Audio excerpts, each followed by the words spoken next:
Hi, Sai. Hi, Kai. Hello. Hello Buenas again. Hello, noches. everyone. Buenas noches. John Itumura, your friendly neighborhood executive director, HUOA executive director here at the Hawaii Okinawa Center in Waipio. And with me tonight is Karohiga from home in Kaneohe. lucky you, but she has to put up with me all day here at the center. So I'm like, yeah, it's a good I'm thing not she staying. gets. Yeah, it's a good thing she gets to go home. Oh, so you folks saw her on our 50th episode of Yuntaku Live with Goose Goose. Hokama. What a great episode that was, and Karo had so much fun with that. We had to bring Karo back on and be host Well, I was again. told I would be able to do this in Spanish. Yeah. Oh yes, entirely in Spanish, Spango dake. So Spango well, why dake don't you give yourself a nice introduction in Spanish? in Spanish. Buenas noches a todos. Mi nombre es Karohiga, acá desde Kaneohe, Hawái, para todos para todas las personas que estén viendo desde Sudamérica o quizás España, para todos aquellos que, que hablen español. Mucho gusto y muchas gracias por mirarnos. I said, welcome Oh, let me everybody. translate that Yeah, for you. please. She said, "Hi, I'm glad to be here." No, I think many of you out there watching, we have viewers from South America, from Argentina, speak Spanish. So I'm sure a lot of people appreciate Hopefully, yeah, hearing that native tongue. please comment. Let us know where you're tuning in from. If there's anybody from Argentina, well, in Argentina right now, it's kind of late. Oh yeah, Uh, that's right. Maybe other parts of South America where the time difference not is not that big. Can't think of a You place now, know, but and our reach is going far beyond, of course, the island of Oahu to our neighbor islands and across the ocean to the states and to Japan and Okinawa and often well beyond there. So I want to welcome all our listeners, all our viewers to yet our another episode 51 already of 51. Yuntaku Live, and we're so glad that you're here with us. Again, don't forget to subscribe. Right? Let's remind all of you about what really helps us when you watch Yuntaku Live. If you're watching on YouTube, yeah, hit that like icon and then subscribe. Um, and if you are in the position to do so, please also consider donating to the Hawaii United Okinawa Association. Going to our website, www.huoa.org. You can also go to okinawanfestival.com. There's also a donate button over there. Um, uh, we're grateful for all the donations we receive, and that allows us to continue with our activities even in these COVID times. Um, so yeah, if you're in the position to do so, please consider donating to the HUOA.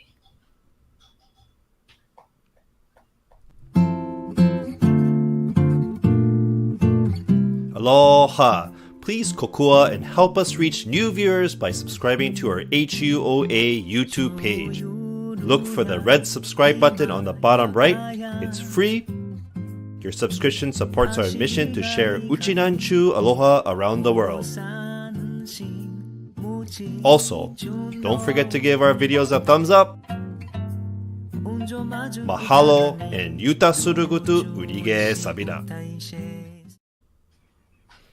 And if you haven't signed up for Purple Blast, that provides you with up to date news of our upcoming events. So I'll let Karo talk more about Purple Blast. Okay, can we put it on the screen? Okay, yeah, our last Purple Blast went out last night, and of course, it talks about the Yuntaku Live episode we're having today. And we're also inviting everybody and announcing our winter craft fair that's coming up on Saturday and Sunday, November 27th and 28th at the Hawaii Okinawa Center. Well, this time is a little bit different. The vendors are going to be located only outdoors. The, so we're not going to have vendors, crafters inside the hall. Um, it goes from it starts at 9 and ends at 2 both days.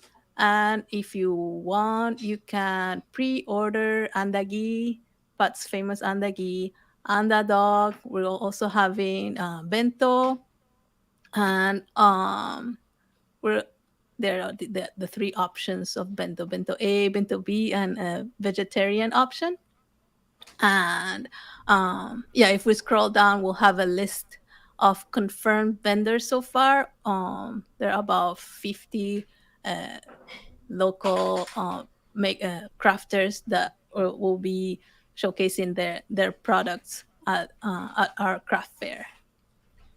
And I know we do a great job of making things look so simple and normal, but I have to, give a great shout out to Karo and her committee of putting together this craft fair because we haven't had our craft fair for the last 2 years, and we're so excited to finally bring it back. We're trying to return to normalcy, and so I want to thank all the, not only the volunteers, but also the vendors that are coming out and supporting HUA for our winter craft fair. They, just in case you get a little confused, we do have it's an online, I guess not application per se, but online. With COVID restrictions and regulations still up, we want to get as many people to actually pre-apply. I'm probably not using the right word, but send in your information online, because then when you arrive on Saturday or Sunday and we see your name on the list, that just allows you to come through the line a lot earlier, because we still have to verify vaccination, check your temperature, and things like that. That's right. So, okay, so So if you receive the Purple Blast, there's a link there where you can let us know if you're coming and fill out the form with all the information. If you don't receive the Purple Blast, you can go to HUA.org and there's a link over there. You can access the form. do we have a do we have a shot of that form? Yeah, there it is. Oh, try go back. Oh, kind of. Okay, this is the first page of the form. There's a list of requirements: vaccination card, temperature screening, and you hit that. Yes, I have read all the rules of the craft fair. Goes to the next page. You fill in all your information, and on the next page, if you want, you can pre-order food and the dog and bento. I'm forgetting that we also have plantation iced tea at the craft Right. fair. With It's not collector on these. cups, Yes, with the Okinawan collector Festival tumblers. tumblers. So Yeah. that will be available at the fair. So, yes, come celebrate with us our first winter craft fair in 2 years. And, we still have to deal with COVID regulations, as I mentioned. But I think if everyone works together, it'll be a fun time. And we welcome everyone back to the Okinawan Center. We'll have an exhibit in our museum. So we'll have our museum available, and we haven't opened the center since March of 2020. So this will be the first official day of opening our Okinawan Center to the public. So while you're shopping, you can also again visit our museum, and you'll see a special exhibit that features restoring forgotten memories, restoring forgotten stories. And what you'll see is poster boards with great information from all of our member clubs, our HOA member clubs.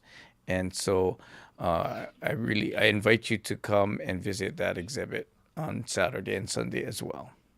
So I want to bring in our president, President Pat Miyashiro, president of HUA, and he wants to talk a little bit about our special fundraiser that's going on right now. Hey, hi, Sai Gusiyo, everyone. Hi, John. Hi, Carol. Hi, Hi, Sai. Pat. Thank you for inviting me on this wonderful Yuntaku Live program. It's always a pleasure to be on and to explain to the public what's going on in November for the HUOA. So, um, for the month of November, for your information, we're having a great fundraiser. It's a HUOA Club Fundraiser Zippies ticket sale. And normally we have the grants going through the Okinawa Festival script sales, but because we don't have that, HUOA and Zippies are teaming up to provide the clubs a fundraising opportunity, and the tickets may be purchased through your club presidents or representative, and your club will receive a portion of the ticket sales. So the tickets are $9 each, and the clubs receive $3, and the HUA receive $1. Now, the tickets are ongoing sale from now through December 27 of 2021. The ticket redemption already started from November 2nd, and it'll go through January 9th.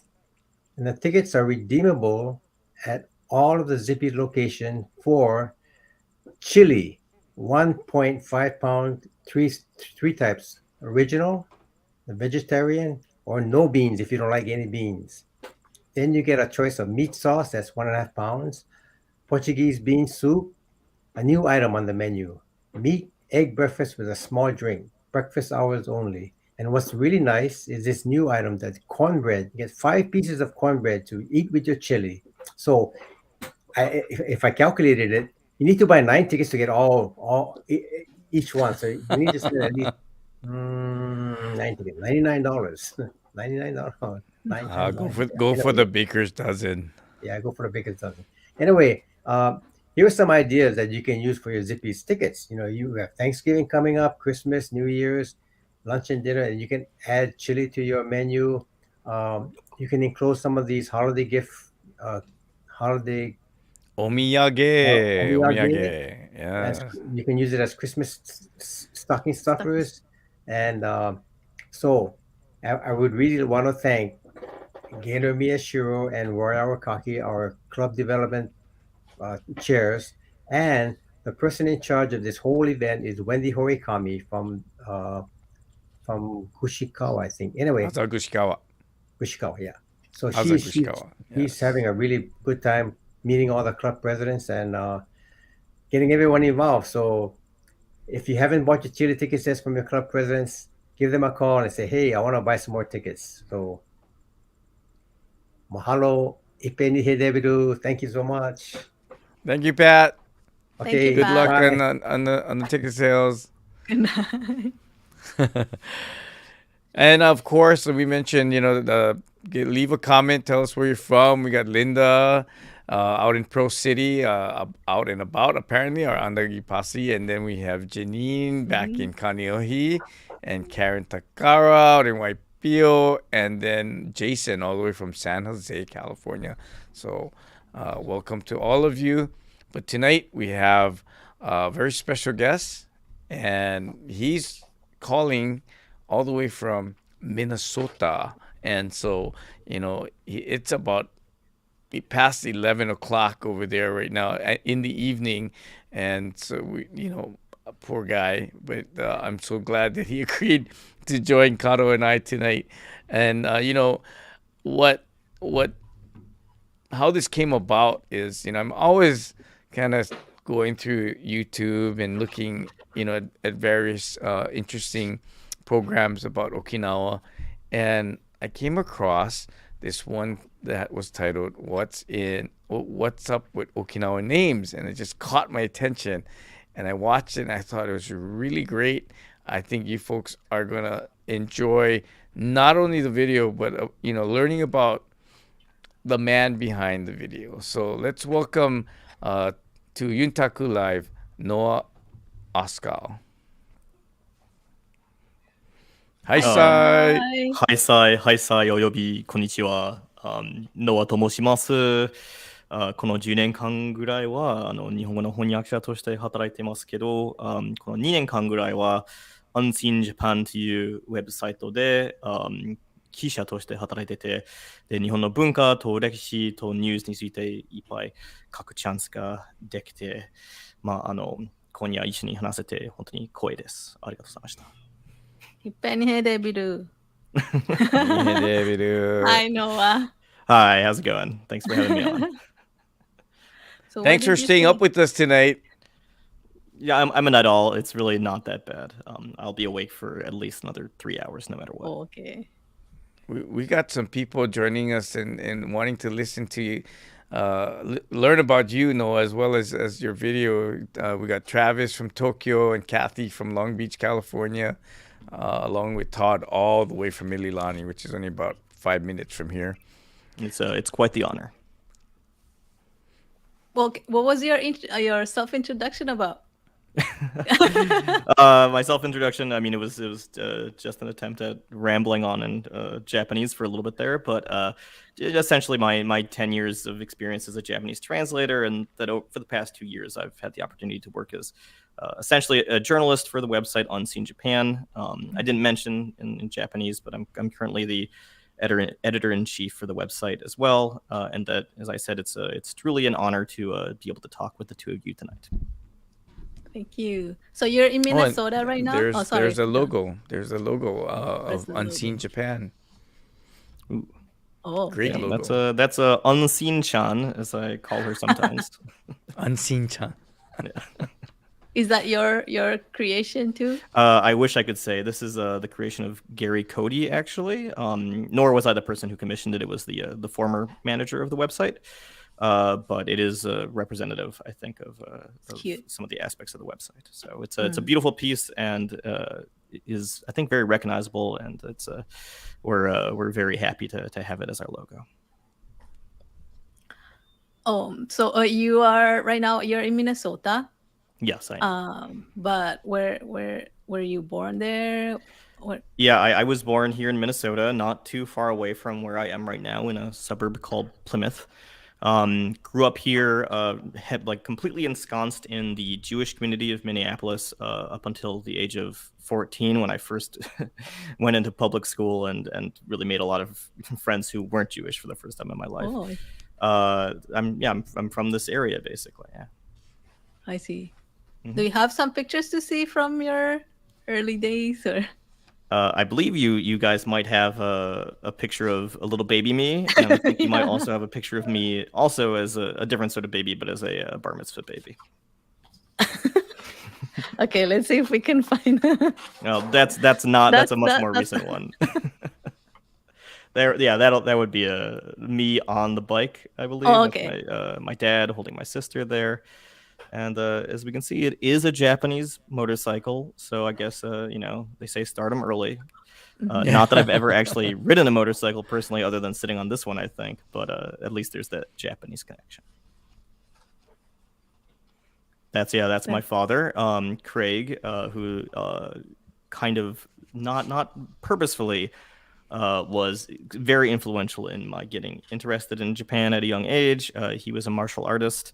Who did Aikido for quite a while, and before that did American Taekwondo, which he explains to me was essentially karate. So from the time I was quite young, we had Japanese stuff all over the house. He had books about martial arts and about stuff to do with samurai, and the kind of this image of Japan existing was in my head since the time I was a little tiny child because of that. So I have to thank him very much for that. Did you ever pick up some your dad's hobby? I don't know if it's a hobby or. Mm-hmm. I did not pick it up personally, not for lack of trying on his part. He really did try to get me interested. I didn't pick up anything myself, but I definitely got picked up a few times by him when he was practicing some of those martial arts on me. Maybe part of the reason why I wasn't that interested in it for too long. It's too bad because martial arts are really cool. I wish I had taken. This is your bar mitzvah. Sorry. Yeah, this is my actual bar mitzvah itself was inside of a synagogue and not outdoors, but this is a picture of me preparing for my bar mitzvah. I see. Including, as you'll see, a highly religious Spider-Man tie. Oh, that's cute. As I was looking That's through photos today, and I just happened to find this one, and I was like, "Oh, that's a nice picture." I mean, it's a very different version of myself, but then I was like, "What's that tie? I don't remember that. It's Spider-Man. That's great." Huh. So I wanted to make sure to include that one in there. Yeah. So you up to middle school, you went to you were in your Jewish what is it? Yeah, Jewish Community. private schools. I started Jewish. off at a preschool, a Jewish preschool that was in my synagogue. Went directly from that into the Minneapolis Jewish Day School, where my mom was the librarian and my aunt was the art teacher. And then went Oh, immediately to the Twin Cities Jewish Middle School once I got into middle school. So very, very much just the Jewish community of Minneapolis was kind of more of like what I was brought up in, rather than like kind of the Minneapolis kind of milieu as a whole. But I got interested, really interested in things related to Japan, probably around 5th grade, in the middle of of my education, and quite possibly as a sort of rebellion against constantly being kind of pushed into like this the community. Something that I now really appreciate, that I had the chance to be in those schools. I think it was extremely important, and I'm really grateful for it. But at the time, yeah. As a kid, you kind of want to get away from what you're being told to be interested in, and that was probably a part of it. Okay. So and then you went to college, I guess. Yeah, I did go to college. Luckily, first I went to high school, and I was able to do Japanese in high school, which was the reason why I picked the high school that I went to, actually. Oh, okay. And was able to go abroad in high school to do study abroad, a homestay in Japan for a few months, which was a really fantastic experience. And then, I went to college at the University of Kansas. Go Jayhawks, where I majored in East Asian languages and cultures, and you focused on Japan. mentioned that during your high school you did a exchange, student exchange. Yeah, homestay, I was actually extremely lucky because my teacher at my high school was a guy named Mike Smart. He was a Japanese teacher, but he was not Japanese himself. But he was just an incredible teacher. Just really knew how to encourage, students, and made class incredibly fun, but also extremely educational. And thanks to him, I should have mentioned he was also Minnesota Teacher of the Year 2007. Which I think shows, he got to shake George Bush's hand. I mean, what an honor. But thanks to him, in large part, I was able to go on this exchange program and live with a host family in Ehime in Matsuyama in Japan. Just completely immersed in Japanese. I only spoke English like twice the entire time I was there, unless we count the English classes. And that was this is the school right there. This is Matsuyama Higashi High School, where I was a student, an exchange student, and that was really my kind of formational, like, real experience in Japan. Here, two of my classmates. You can see I had slightly different things going on with my hair at the time. You can probably notice. Wow. So they didn't require you to cut your hair to the length of regulations. That is a very good point. So my hair was incredibly long at the time. It was well past my shoulders. But what I was basically, when I ended up arriving in Matsuyama, and they took me to the school for the first time to meet with the principal and with some other people, someone on staff took a look at my hair and kind of had a little bit of like a moment of freaking out.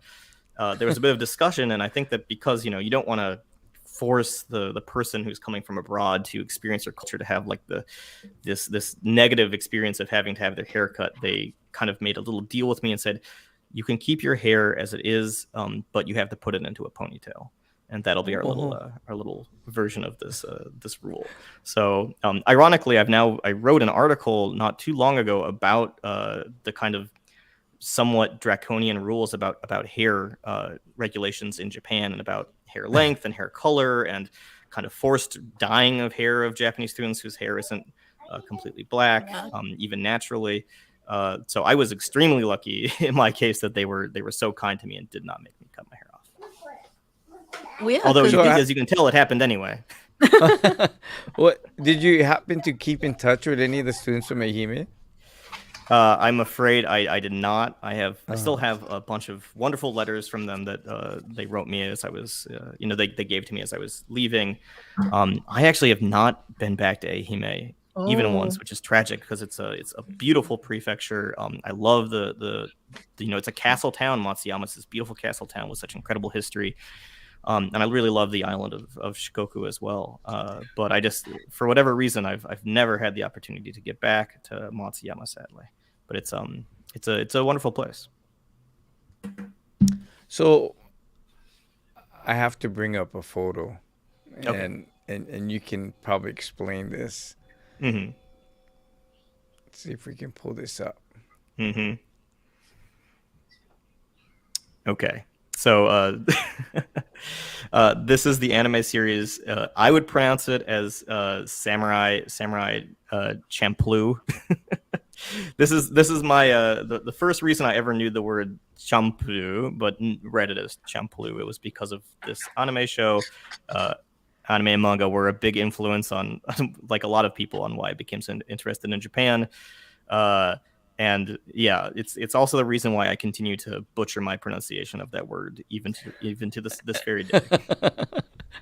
No, for those of you watching, when I was watching his video that you'll see in a little bit, he's also mentioned in our discussion that he loves champuru, and so, but in his video he says champuru, and in my mind I thought, wow, that sounds like the manga.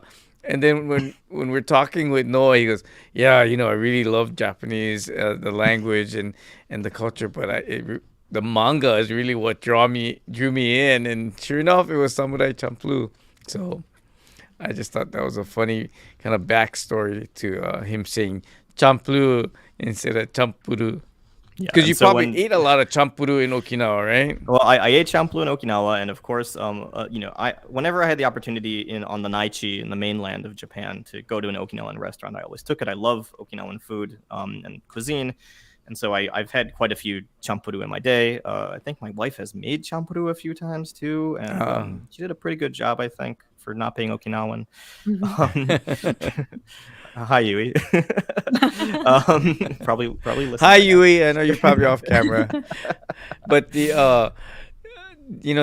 tell people about your experience in Japan, because you attended Sophia University during your years of college. You had extended, or what do they call it? I mean, you were able to go overseas for a portion of your 4 years of college. Tell us what that was about. So as I said, in high school I went on this homestay, and it was such an incredible experience on the homestay, and leaving Japan that time in high school, it was just heartbreaking. I wanted to get back there so badly. And when I went to university, then I was majoring in Japanese related topics. And of course, I wanted to do study abroad again. And once I got there, and I was at Sophia University, and I think anyone who's ever done study abroad knows that it's just an insanely fun time. It's you're both experiencing and learning so much, but you're also just making so many friends, and the very nature of study abroad and people from all over the world who are having this uniquely kind of intense but very fun experience together. It means that you're creating all sorts of very strong relationships very quickly. So I was studying at Sophia, and as I was closing in on the end of my study abroad, I was feeling like there was so much I was learning, and it was such a more significant experience than what I would have learned just back at the University of Kansas. Not to say anything against their programs there, which are good programs, and as more of an academic to an extent now that I am, I can probably appreciate them even more now than I did at the time.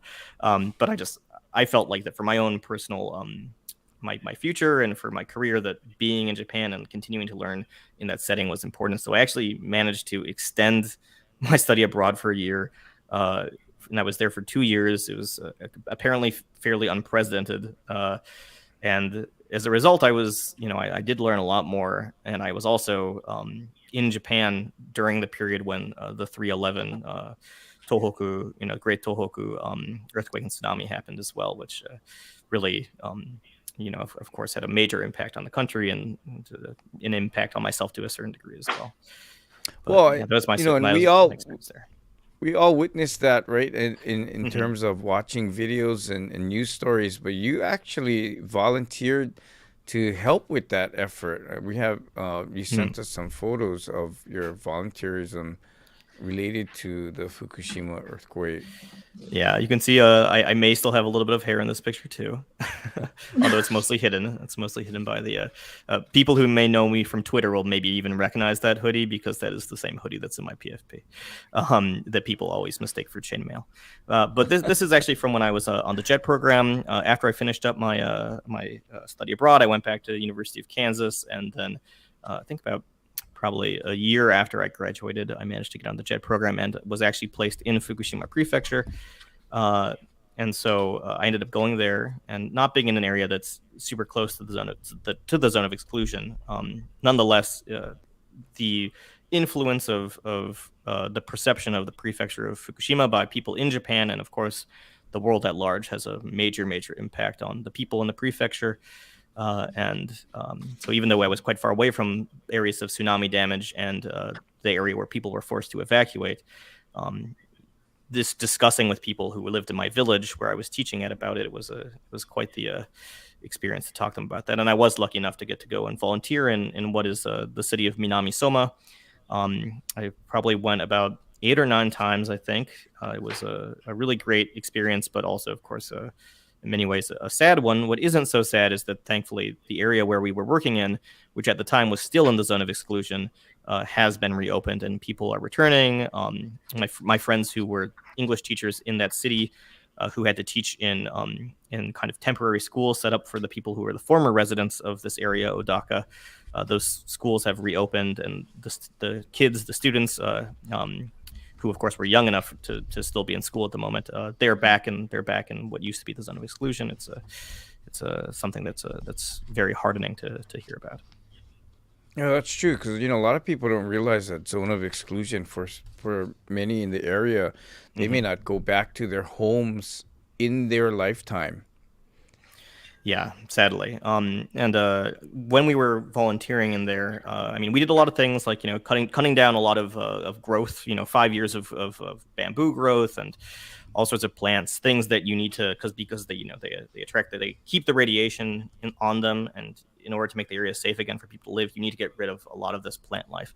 But we also from time to time would go into houses that had been left abandoned for 5 years. Obviously not on purpose, but people forced out of their homes essentially, and the homes would be exactly as they had been left, and just like like I'm going to say this like a Japanese language thing here, like time slippu, like it's like going back in time, honestly. And we'd be clearing out all of their stuff, in order for basically for all their things to be burnt and then for the houses to be torn down. And so you'd be taking apart this like time capsule of people's lives from 5 years ago, and I mean it was quite sad. And I mean there still are a lot of people who are still displaced, even as the zone of exclusion is getting smaller and smaller. And then you said you also did a lot of translation work there mainland Japan. While I was on JET, I did get to do some interpretation for the village that I lived in. I had the chance to interpret for like the 25th anniversary of the sister city relationship. My village in Fukushima is a town called Izumizaki, and they have a sister city relationship with Tamora in New South Wales in Australia. And the mayor who had originally created that sister city relationship came over for the 25th anniversary, and I served as the interpreter between the two mayors. In terms of translation, I started that actually towards the end of college. I really wanted to make use of the skills I'd gained for my extended sojourn as a study abroad student in Japan, and just managed to find some freelance gigs and started from there. And I've been doing translation on a wide variety of topics for well over 10 years now. So this is this is the adult eikaiwa that was in my village. These are a lot of my my adult students, and this was another experience on JET as an English teacher. It was a lot of fun. And this is me lecturing in Shirakawa City about, I think I was probably lecturing about Kurosawa Akira.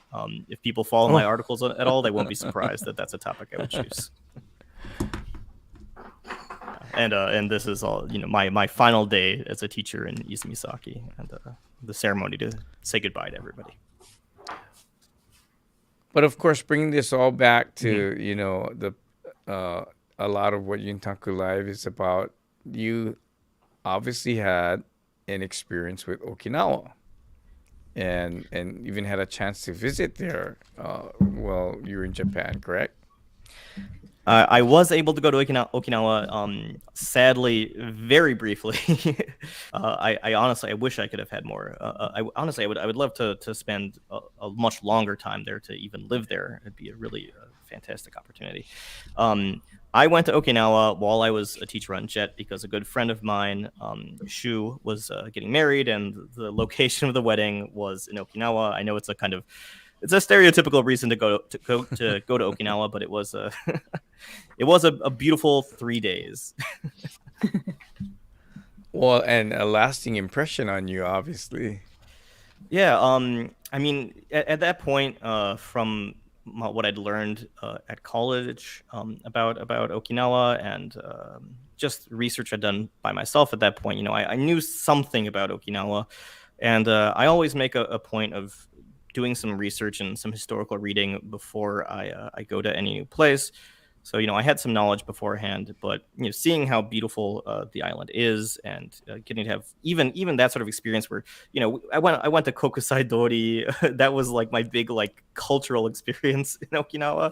And then I went directly to a beautiful beach for this wedding. So it was not an in-depth experience. I didn't get to meet a lot of, Okinawan people necessarily, other than talking to a bartender or two, or, talking to the guy who was making my champuru.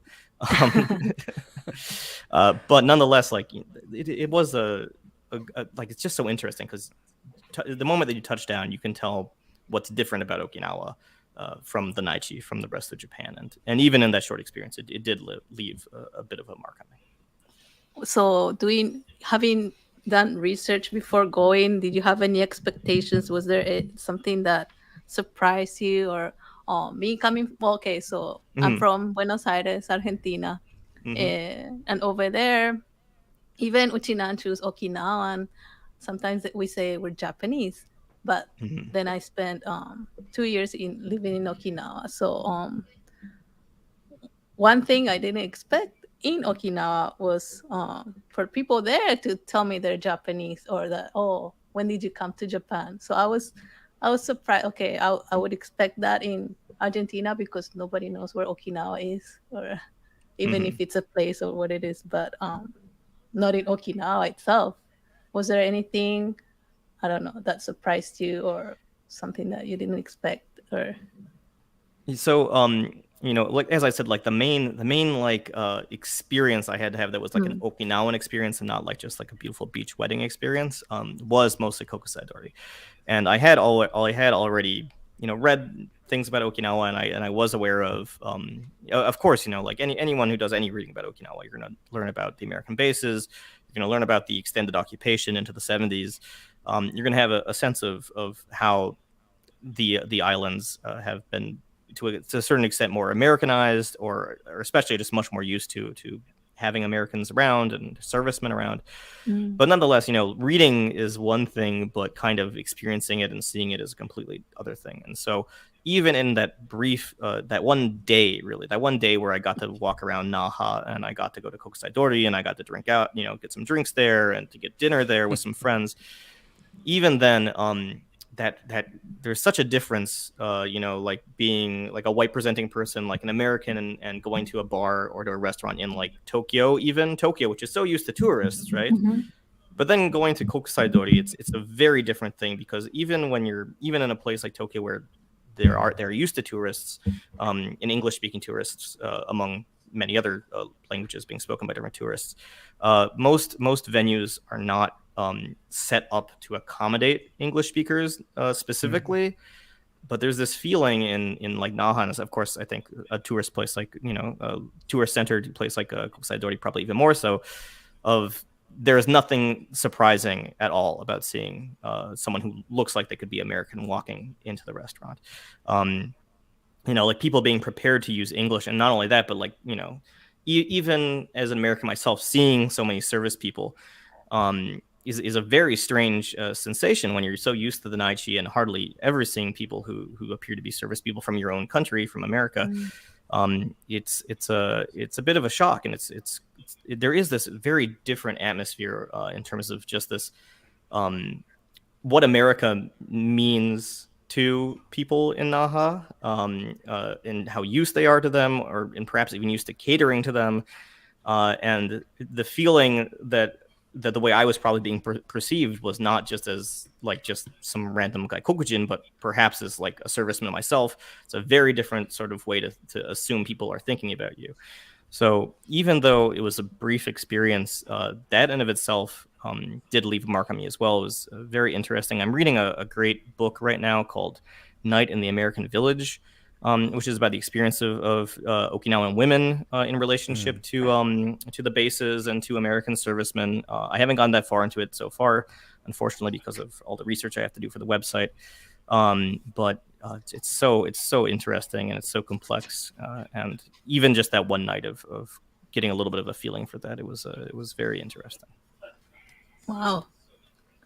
And okay, so what kind of issues do you cover in Unseen Japan, and how do they apply to Okinawa?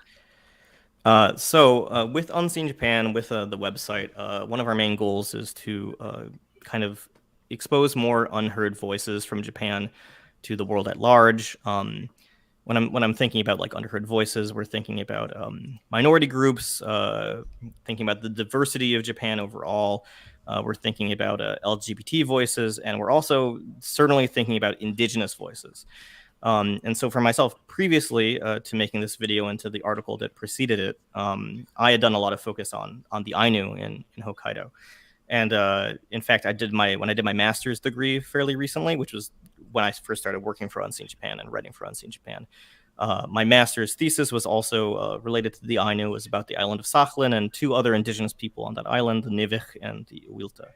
So we're very concerned with helping people to understand that Japan is not a monolith in all sorts of different ways. That, of course, there's an incredible amount of variety in Japan, not just, of course, regionally, there's already variety from prefecture to prefecture and within cities and with ethnic minorities within, like Honshu or in other places as well, but also with the specific indigenous peoples of the north and of the south. And so that's the Ainu and, of course, the people of Ryukyu. And so I had the chance to write about Ainu previously, and I really wanted to be able to dive deeper into the Ryukyu. And of course, the Ainu are extremely important, and to me, I mean, a very important thing to learn about and to listen to the voices of Ainu people, since of course there are many Ainu people still around, and they are absolutely trying to say a lot of things to all of us. But of course, there's a much larger population of Ryukyuans in Okinawa, and it's just something that I've wanted to cover. So that aspect of this separateness, this distinct history that Okinawa has, which is a history of colonization, a history of independence, and a history of occupation, and now a history of being a part of the polity of Japan, while also, of course, still having the American bases. These are topics that are very in tune with what we want to discuss with our website at Unseen Japan. Yeah, what fascinates me is that even in your brief visit to Okinawa, definitely, people think of Unseen Japan, they think it might be a travel blog, but it really isn't. And your articles, I believe you had an article about the Hajichi tattoos. Yeah, that one, I'm happy to say that one has gotten a nice bit of readership for us, which is good. Hajichi was much like the issue of Okinawan names, which is what the video we're going to be watching covered. Hajichi is this other incredibly interesting kind of link back to the Ryukyuan past, at least from my perception. And the difference, of course, is that with names, those names are still totally extant in people both in Okinawa and people in the diaspora, people have names that are clear markers of being from Okinawa. Now, Hajichi, however, have sadly, they were banned, and for reasons of pressure from both the Japanese mainland and the mainland government, but also from some desire within some Okinawan people to try to avoid the ire of the majority population in the mainland of Japan, and this kind of sense that the mainland and maybe other countries would be looking at them as being uncivilized. Sadly, the Hajichi tattoos for a very long time were only visible on the very, very elderly. So it's a bit more cut off, that sort of link to the past with Hajichi than with names. But it is an extremely interesting topic, and one that these are the two main topics I've gotten to cover about Okinawan so far for Unseen Japan. There's a lot of other topics I would love to delve into deeper. Okinawa and Ryukyu are such incredibly interesting and important topics, but I'm so far from being like a master on the topics at all. Like I said before, I've only been there for 3 days, but they're both so fascinating to me, and I felt like these stories needed to have at least a somewhat wider ability to kind of reach people outside of Okinawa itself. Well, again, that's what impressed me about your video. That I got the sense that you had this passion to not only learn about Ryukyu yourself, but to share that knowledge and that research. And I wanted other people to hear about what went on behind this effort to create this video. So this video that we're going to be looking at, that was originally an article for Unseen Japan, and in terms of how it came about is I think I was doing some general research on some other topic. It may have been something to do with Ainu, with the Ainu in Hokkaido, or it may have been that I was researching Saigo Takamori, who was a hero of the Meiji Restoration, who helped bring down the rule of the samurai and the rule of the shogunate, but ended up rebelling against the Meiji government that he helped create. Saigo Takamori was a samurai of the Satsuma domain. And Satsuma domain was the domain, of course, which conquered the Ryukyu kingdom and made it essentially into a vassal state. And Saigo also, he had at some points he was actually exiled to the Amami Islands. And the Amami Islands, I'm sure many people listening know more about this than I do, but the Amami used to be part of the Ryukyu continuum, and then were actually annexed by the Satsuma samurai to their own domain, and that's why Amami is currently part of Fukushima Prefecture and not part of Okinawa Prefecture. But I believe I was probably reading Mark Ravina's book about Saigo Takamori, and he may have discussed some aspects of naming conventions on the islands in Amami. And once I was introduced to this concept of names, it seemed like such, as I mentioned earlier, it just seemed like such an incredibly interesting connection back to like this thing that is so clear that the moment that you arrive in Japan and you arrive in Okinawa and you meet people, you start to notice these names and you start to notice these differences, and that this is this innate connection to a pre-colonial past and to a pre-modern Japanese past. And personally, as a Jewish person, I have a Hebrew name as well. My name Noah in Hebrew is pronounced Noach. The H at the end is actually a Hebrew chet, which is this guttural noise I'm making right now. My full Hebrew name is Noach Yehuda. And so that name, even the name Noah in my case, it came before the big boom in Noahs that I think happened in the 90s. Now Noahs are all over the place, but when I was a kid, it was mostly Jewish kids were named Noah. So even having this Hebrew name and having this connection to my personal heritage and roots in Judaism, I can feel a bit of this similarity, and I can feel a bit of simpatico for the importance of names and the importance of names in diaspora and the importance of names when you're part of a community that or a group of people and that has historically had people try to kind of destroy your culture and get rid of your language and get rid of ties to the past. And so with that personal kind of experience with names and that importance, it was a subject I really wanted to cover. And for the video itself, while I was writing the original article, I knew that this was like a really, really interesting topic. It was fascinating for me. I kept on finding new things that I hadn't considered and new things I found really interesting. And it just seemed like a great chance to reach maybe a different sort of audience with YouTube. And of course, the reality is that Okinawa is extremely photogenic. So, you get some beautiful shots of Okinawa in there, and, some beaches and some cultural performances. And I mean, the sheer variety of the different islands and the different regions within the Okinawa Prefecture.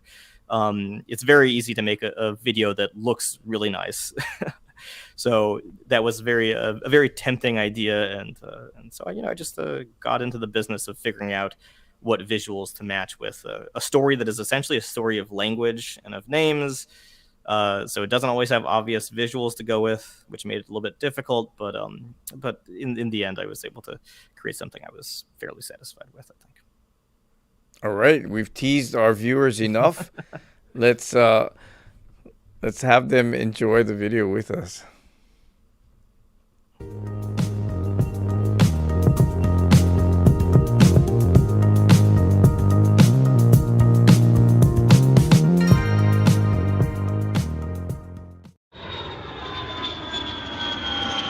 Imagine, if you will, touching down at Naha Airport on the famously idyllic island of Okinawa. The 3-hour flight from Tokyo is quickly forgotten as you alight from your plane, and, tourist that you are, you immediately head out for a night on the town on the famous Kokusai Dori Street in downtown Naha. Soon you're sampling locally distilled awamori, eating champlu, and downing a few Orient beers on the side.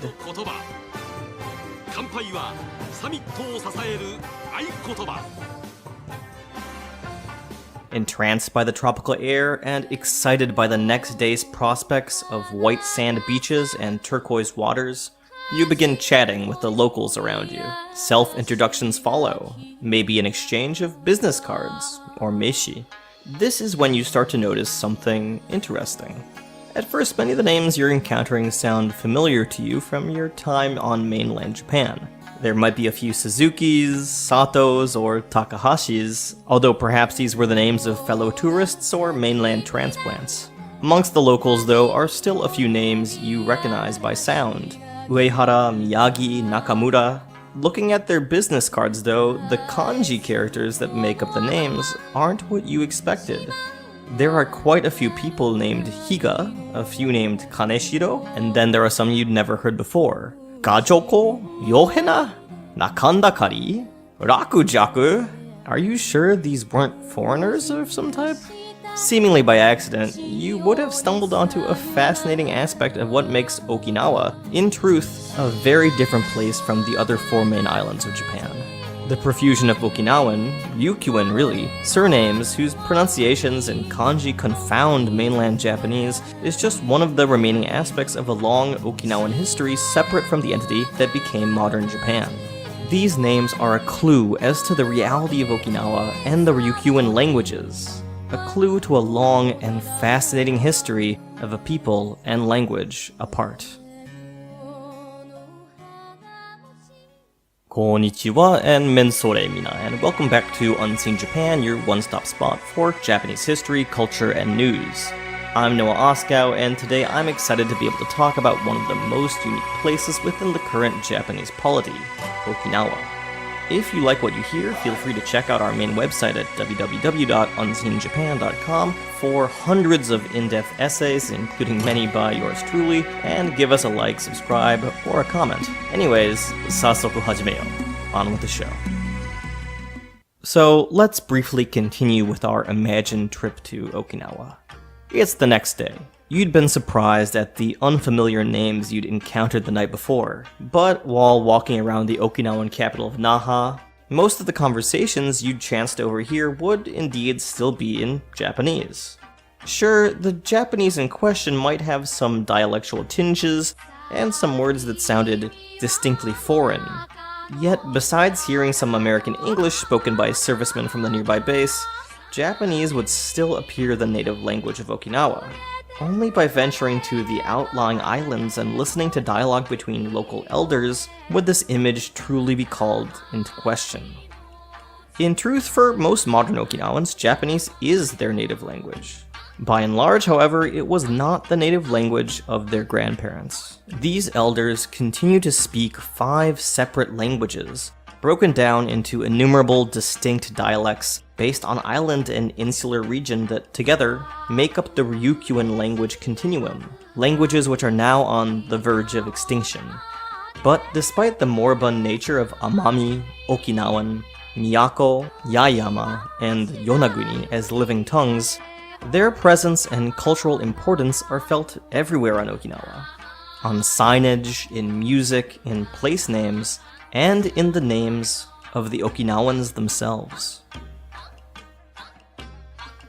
The islands that make up the modern Japanese prefecture of Okinawa were in fact only fully annexed to the modern Japanese state in 1879. For hundreds of years previous, they'd been under the near colonization of one specific Japanese samurai domain, Satsuma, in modern Kagoshima. Before that, these islands were in fact a fully independent kingdom. This was the Ryukyu Kingdom, whose reach extended out from the modern Okinawa island. A significant maritime trading empire, the kingdom spread its influence over the outlying regions of the Miyako, Yaeyama, Daito, and Amami Islands throughout the 15th century.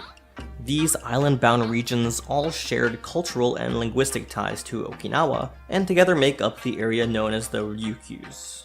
Unlike the rest of the Ryukyus, the Amami Islands were directly annexed by the invading Satsuma samurai, and are now part of the territory of Kagoshima Prefecture. The kingdom's trade was focused on China, to whom it paid tribute. Chinese cultural artifacts had a major influence in Ryukyu, from the architecture of the famed Shuri Castle, which tragically recently burnt down, to the organization of the Ryukyu court system. China remained the main influence on Ryukyu up until the samurai invasion in 1609. Yet, linguistically and ethnically, Okinawa was not an insular offshoot of China, nor were the Okinawans Japanese, in the sense we now think of the word. Rather, the Ryukyuans are their own separate ethnicity, one whose language remains the only sister to Japanese. Japan is often touted as one of the most homogeneous countries on Earth, its people and ethnic singularity, and its language an isolate. This myth of racial and linguistic unity played an important part in nationalistic propaganda both before and after World War II. To this day, the country is not exactly known for its acknowledgement of local minority groups. While this holds true for its huge Chinese and Korean minority populations, it tends to be doubly as true for its 2 indigenous groups, the Northern Ainu and the Southern Ryukyuans. Yet while the Ainu were finally recognized as an indigenous group by the Japanese government in 2008, Ryukyuans are still officially considered ethnically Japanese. Moreover, the Ryukyuan languages are officially considered Japanese dialects, or hogen, within Japan. This despite the fact that each of the 5 Ryukyuan languages, Amami, Okinawan, Miyako, Yaeyama, and Yonaguni, are completely unintelligible to Japanese speakers, and indeed to each other. To briefly grasp how different the Ryukyu languages are from Japanese, take a listen to native Okinawan Byron Fija speaking in Central Okinawan. If you speak Japanese yourself, it'll likely be totally unintelligible, and if you don't speak Japanese, the sound of the language itself should tell you all you need to know.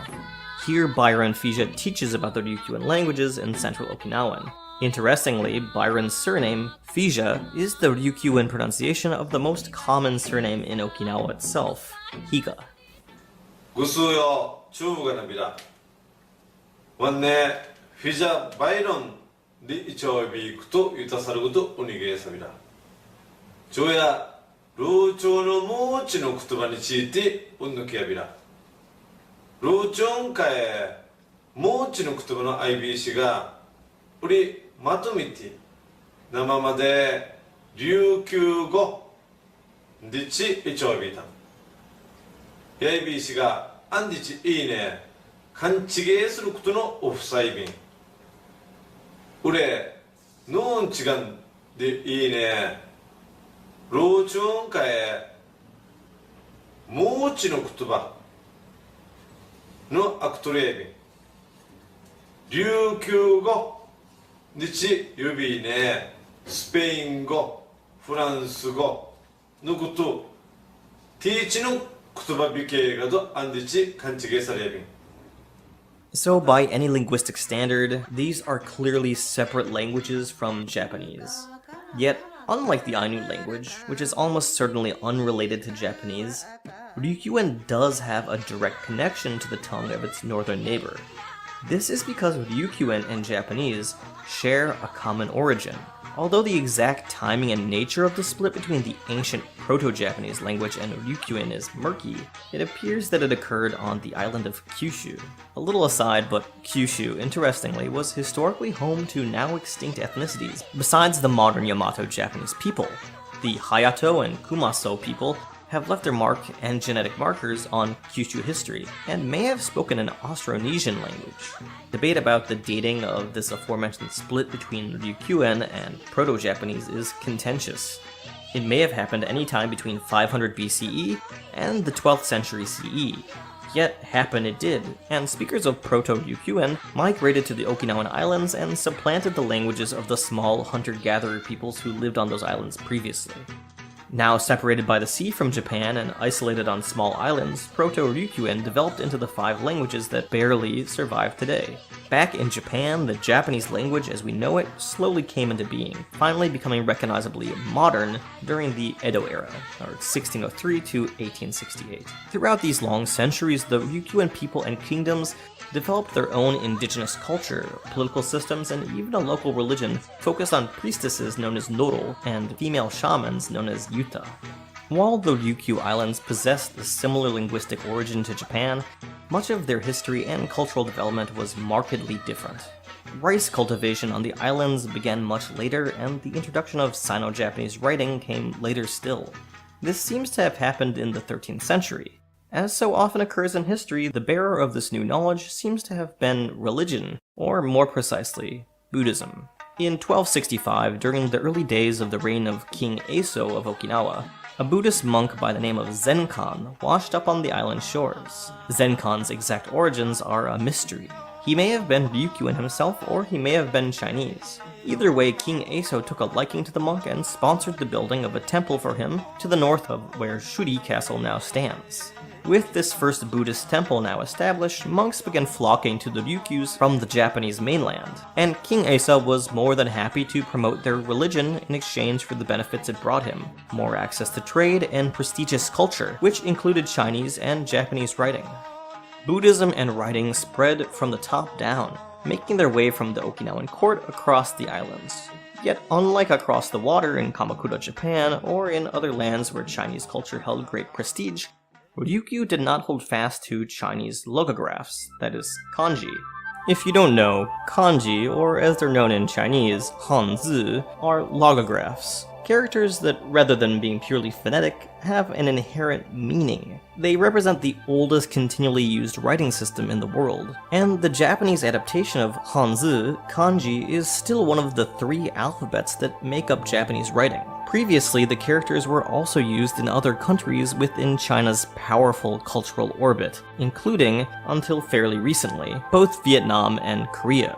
Hanzi were also occasionally used for transcribing Mongolian and various minority languages within China itself. But within Okinawa, rather than using kanji, which held the prestige of being associated with the powerful China, Japanese hiragana phonetic characters, mostly used in informal settings in Japan itself, became the syllabary of choice. It wasn't until the invasion and semi-occupation by the samurai of Satsuma that kanji began to take precedence in the court, and even then, hiragana remained more popular throughout the islands as the means by which to express oneself in writing and in poetry.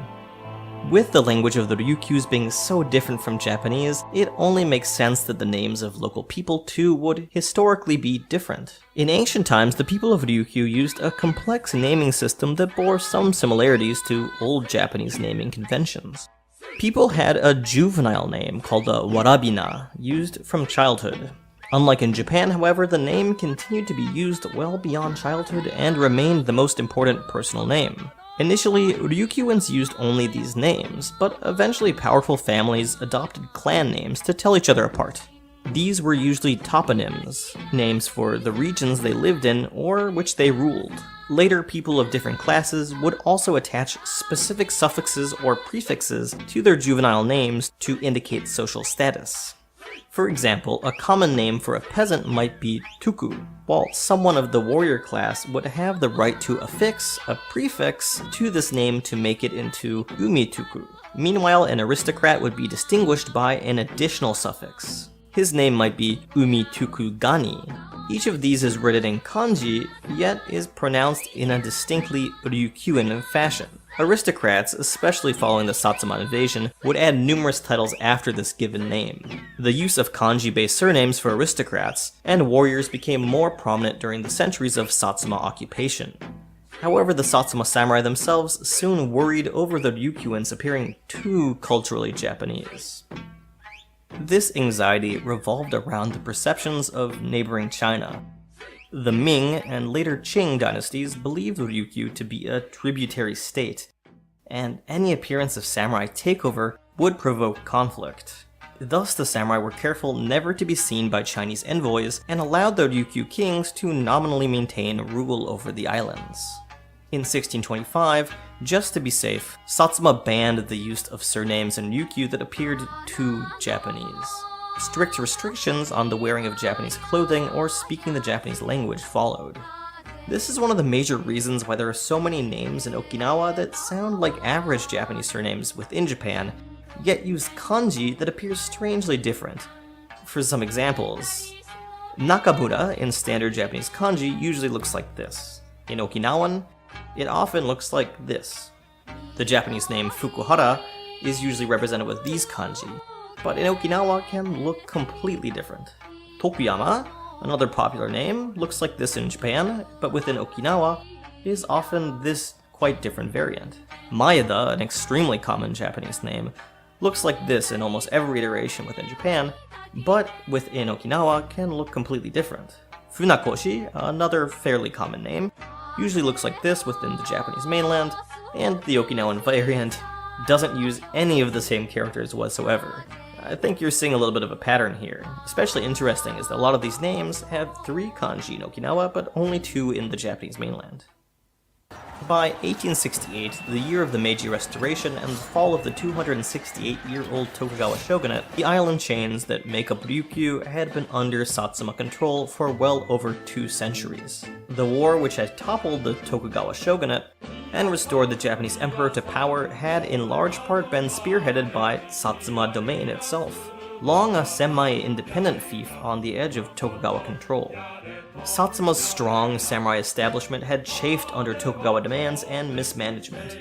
Ironically, by helping create a new, centralized, modernizing state, lords of Satsuma would also forfeit all claims to their private colony in Ryukyu. In 1872, the Ryukyu Kingdom, which had technically still been an independent country under de facto Satsuma control, was forced into becoming a domain in the Japanese feudal system. In 1879, as the feudal system officially gave way to the new modern model, this Ryukyu domain was finally annexed, becoming Okinawa Prefecture. The Ryukyu Kingdom was no more. Its last king, Shotai, exiled to Tokyo and given a conciliatory peerage. The Ryukyuan people were proclaimed to be Japanese citizens, and as such would now need standard Japanese names. The modernizing Meiji state had ruled that all Japanese citizens must have only a surname and a given name.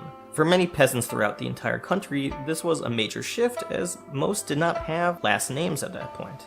Ryukyuan commoners, long having only had juvenile given names themselves, often adopted local place names as their new surnames. This resulted in the profusion of names in Okinawa with characters like Shiro, which is castle, Miya, shrine, or Kawa, river. However, as these place names were still pronounced in Ryukyuan instead of Japanese, common-looking names were in fact pronounced completely different from counterparts in Japan. This name, the very common Miyagi on the mainland, was pronounced Naagusuku. Names chosen from Japanese standards could also be pronounced differently, as most Okinawans associated certain kanji with different sounds. This name, usually pronounced Uemura, was often pronounced Kamimura in Okinawa. And then there were the names that continued to confound mainland Japanese to this day. Many of these are place names which still maintain much of their Ryukyuan pronunciations. This name is Ganeko or Gajoko. This name is Yohina, but can also be pronounced Nohina or even Yorohina. This name here is Nakangari. And this name, which to most mainlanders looks like the still strange Daikue, is often Rakujaku or Dakujaku. The new system also allowed for only one first name. Legally juvenile names were now out. Children were often officially given Japanese-sounding first names, which they were called once they entered the school system. In reality, their families and friends still used the non-official juvenile names at home. Native juvenile names only started disappearing from Okinawa after World War II. The Meiji government had one goal for both the indigenous peoples, Ryukyuan and Ainu, they had just assumed direct control over: assimilation. For both the Satsuma colonists of Ryukyu and the Matsumai lords who had previously colonized the Ainu in Hokkaido, keeping these subject peoples separate had been of political expediency. Ruling foreign peoples gave them clout other samurai domains lacked. Now, though, Japan was a modern centralized country, and both of these people groups needed to be made Japanese. In the newly proclaimed Okinawa Prefecture, the result was the importation of mainlander bureaucrats and educators, at first mostly from Satsuma, to fill all positions of local control. The use of Ryukyuan languages, which were deemed to be backwards, were discouraged. In Okinawan classrooms, children who spoke in their native tongue were made to wear hogen futa, dialect cards, around their necks. Pupils were made to police each other's language usage. Being made to wear the card was a great source of shame. Native Okinawans whose names had common kanji began to pronounce these as mainland Japanese did, for fear of sticking out in an anti-indigenous power structure. The persecution of native Ryukyuan languages only worsened in the lead-up to World War II. As the war progressed, Okinawans, supposedly Japanese, were seen as a potential fifth column in the case of American invasion. Any sense of separate identity from the rest of Japan had to be beaten out of them, sometimes literally. The use of Ryukyuan languages was legalized and considered an act of sedition. Merely using one's native, and for many Okinawans often only, tongue could result in the death penalty. Then, in the final days of the war, the Ryukyuan homeland became the site of the bloodiest fighting in the entire Pacific theater. Okinawans, still so often considered potential traitors to the Japanese Empire, were put into army uniforms and made to defend the front lines of the largest amphibious invasion in that theater. As many as 140,000 Okinawans died during the 82-day battle, killed in bombings, firefights, or compelled to commit suicide rather than suffer capture. The Okinawans had paid a terrible price to defend a homeland they had no choice in belonging to. After 70 years of forced assimilation, 27 years of American occupation following the war, and 48 years more as a returned prefecture within Japan, the Ryukyuan languages are still being spoken, even today. Alas, the vast majority of those speaking these languages are the very elderly, their numbers decreasing by the year. Even so, the 5 languages continue to exist in popular spaces, in traditional songs accompanied by the 3-string sanshin.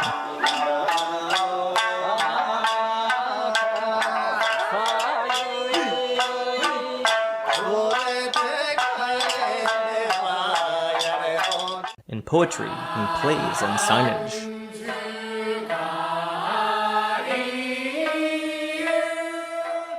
歌を学んでいく中で、この沖縄の昔の風景や祖先の心がとっても学べていると思います。うちなんちだからこそ、島くつばをもっと学んでいく必要があると思っています。And for the average Okinawan, aspects of the languages survive in the daily conversations they have in their own local dialect of Japanese, called Okinawan Japanese or Uchina Yamatoguchi, which incorporates Ryukyuan words and grammatical features into standard Japanese. Even this dialect of Japanese is considered so intimidating for mainlanders that this sort of advertisement makes sense. 沖縄初めてですか？初めてって初めてってことは初めてのアコムは初めてのアコムか。カードローンは Young people, some made aware of the value of their native culture by its increased profile on the mainland and abroad, have begun a Ryukyuan revival. TV and radio programs are held in Okinawan.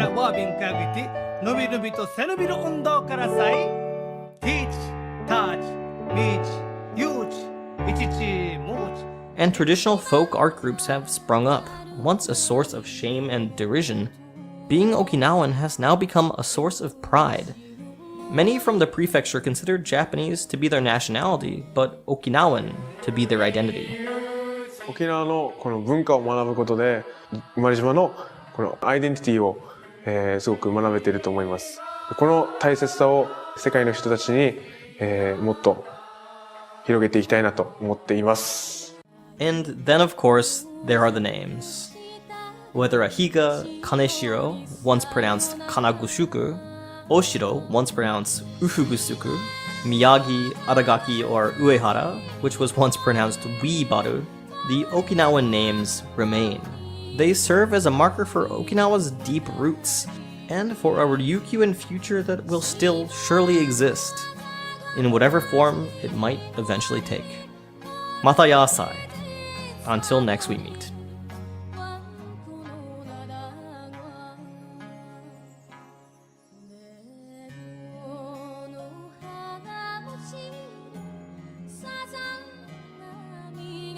Alright everyone, thanks for watching until the end of the video.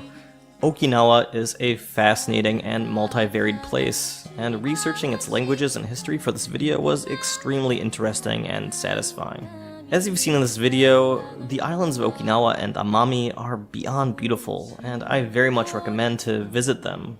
Once doing so is safe again for both you and for the Okinawans themselves. Maybe even learn a few words of the Okinawan languages before you go. Once again, thanks for watching, and give us a like, a subscribe, or maybe even support us on our Patreon if you really enjoy our content. The link is below. I've been Noah Oskow, so until next time, mata ne.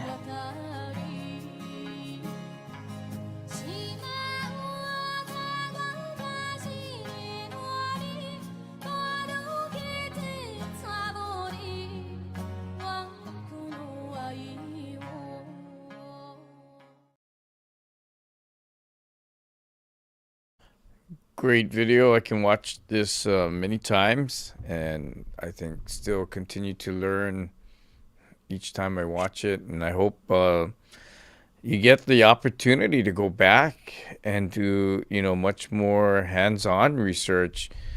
I think I already told you in our earlier conversation, I'd love to be the one to take you there.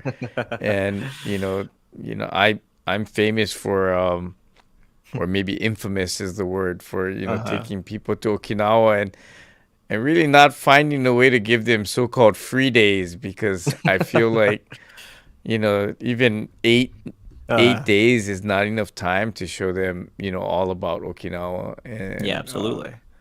So you need to go back, and yeah, definitely.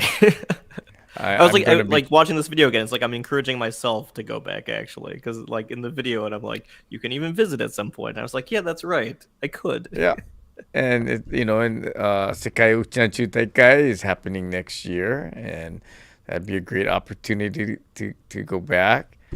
I think next year I'll change my name to Itokazu Tukugani, and nice. But names, right? We had an intern here, and her name was Higa from California. Mm-hmm. She said she never met another Higa. And the first day she stepped foot at the Hawaii Okinawa Center, she was working with two Higas alongside with her, and was meeting a Higa almost every day she was here. Wow. Including, I think, at least one or two gentlemen that had the same name as her dad, James Higa. Wow. So let me see. I had a list of the most common names. Let's see if we can pull this up. Yeah. Right? Mm-hmm. So the most common being the one at the top, and then, working its way down. But, it's all that's why it made your presentation that much more interesting, because even myself had fascination with names and people. People call Tamashiro here when they go to Okinawa. Everyone addresses them as Tamaki. So Yeah. yeah, it happens, and people, before watching your video wouldn't understand why that is. So I think that's wonderful. There, in fact, Okinawa is celebrating its 50th anniversary of reversion this year, and I guess I have mixed feelings about that. It's like, wow, you're celebrating reversion, but based on your research, I mean, how important do you think the perpetuation of our identity, our Okinawa identity, is for our cultural preservation? So I would say that when it comes to culture, it's much more meaningful to have a living culture than a culture that you can just read about in books, and maybe see some performances of some aspects of a culture that has kind of lost its root in an identity in a community. And without that identity, I can't speak for Ryukyuans and Okinawans. I can only speak from my own personal perspective. But that identity and that fixture of being a part of a people, that's what gives these things so much meaning. That's what gives meaning to Okinawan cultural practice and Jewish cultural practice and Ainu cultural practice, Irish cultural practice. Everywhere around the world, it's having that connection to a people. And of course, I think I can't, like I said, I can't speak for Okinawans, and I also think it's, of course, completely legitimate for Okinawans to feel, especially in Okinawa, to feel completely Japanese. They're as Japanese citizens, and whatever perspective people have for themselves in terms of their own identity is legitimate. But there is, I think, a great deal of value in maintaining that specific identity and tracing those roots to your heritage and to your ancestors. So in my opinion, it's good to have continuity, even as cultures change. Things never stay the same. There's no such thing as like a set culture. We're always, my kids are going to be half Japanese and half Jewish. It's a new combination. But even so, even within my own children, I really hope that I can pass on my own heritage, and we can pass on a lot of the Japanese heritage as well, and what that means in a way that is living and changing and evolving. And so I personally think that even if as identity changes, it's important to understand the nature of that identity.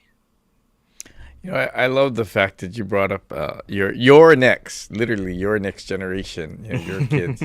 I have to share these photos. I want to congratulate you on your marriage, and you are literally a newlywed. And so again, more so, thank you for coming on our show. Everyone, Noah just got married. Like, what was it? A couple weeks ago, Noah?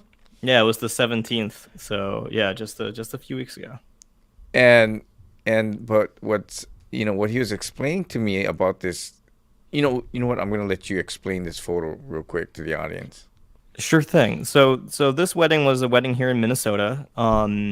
So my fiance at the time, now my wife, Yui, she was able to come into America from Japan, but we were not able to bring any of her other family members or any of our friends from Japan or around the world, very sadly, because of the nature of the pandemic. So the wedding itself was a Jewish wedding, and had lots of traditional aspects to the Jewish wedding, and we were even doing some things that you don't see at every single Jewish wedding necessarily. But at the same time, we wanted to honor her heritage as well. And so what you can kind of see at the top of this frame here in this picture, these things that look a little bit like kind of banners of some sort, they're actually obi. That's kimono obi. That's belts for kimono, from 4 generations of the women of Yui's family. The first one was her own obi from her seijinshiki, her coming of age ceremony. And then her mother's is also present, and her grandmother's and her great-grandmother's. And the oldest of those 4, the great-grandmother's obi, quite likely dates from the late Meiji period or maybe the early Taisho period. So we're talking Wow. early 20th century. And so those were hanging up in kind of this big tent, this kind of wedding pavilion that we had set up. This was my aunt's backyard, actually, on Minnehaha Creek. And while you can see directly above us is the chuppah, which is like the traditional Jewish canopy for the wedding, being supported by our friends who represent our community. We were also, literally hanging above us was also these parts of her family, her heritage. So we are still hoping when we get back to Japan to also be able to honor her own traditions and a Japanese ceremony as well. But for the time being, it was important to incorporate some of her history as well. And what a wonderful photo of Yui and yourself. And Thank again, congratulations. Thank you. That Thank you. I know you're planning your honeymoon, Mhm. and have a safe and trip. I know you're going abroad for your honeymoon, and find time to stop over on our tiny island here in Hawaii. You'll visit Hawaii, and I'll introduce you to about 500 uchinanchu. Yeah, I would love it. That would be fantastic. As we were discussing earlier, a great chance to both experience Hawaii and to actually have a bit more of contact and interaction with the Ryukyuan diaspora community. Like as I've said earlier, this video and the article before and all this stuff. This was research. It's just research. I'm just trying to find a way to learn this information and impart this information. But it was not a great deal of interaction with actual Ryukyuan people, Okinawan people, and it's also coming from a voice who's not Okinawan or Ryukyuan. So that chance, this chance to talk with you, it's very important, and I'm very honored to have that opportunity. So thank you very much. No, likewise here. 日本語まだもう下手. So I will let you have a final few words in 日本語. まあ、何を言うべきかは分かりませんけどね。けど、本当にありがとうございました。で、これからもよろしくお願いします。はい。So, Noah, またね. Again, I will invite you to visit us here in Hawaii, or we meet in Ryukyu in Okinawa, and I'd love to show you around both places. And I want to share with everyone that I really appreciated his passion for the Ryukyu history and the language, and I hope all of you learned a lot tonight. So again, on behalf of Karo, who had to put little Amy to bed so she couldn't join us on saying good night to all of you. Don't forget, if you haven't already, please like and follow the HUOA page, and you can watch this again later on YouTube. I think we had some trouble on Facebook. At least we're getting messages regarding Facebook. And then, of course, Unseen Japan. Please support Noah. Great articles there. And there are probably going to be a lot more content coming out soon for him. So please support Noah. But to all of you, good night. Thank you for joining us for our 51st episode. Noah, thank you for staying up late with us. And, give my regards to Yui. And again, again, congratulations. Thank you. All right, good night, everyone. おやすみなさい。はい。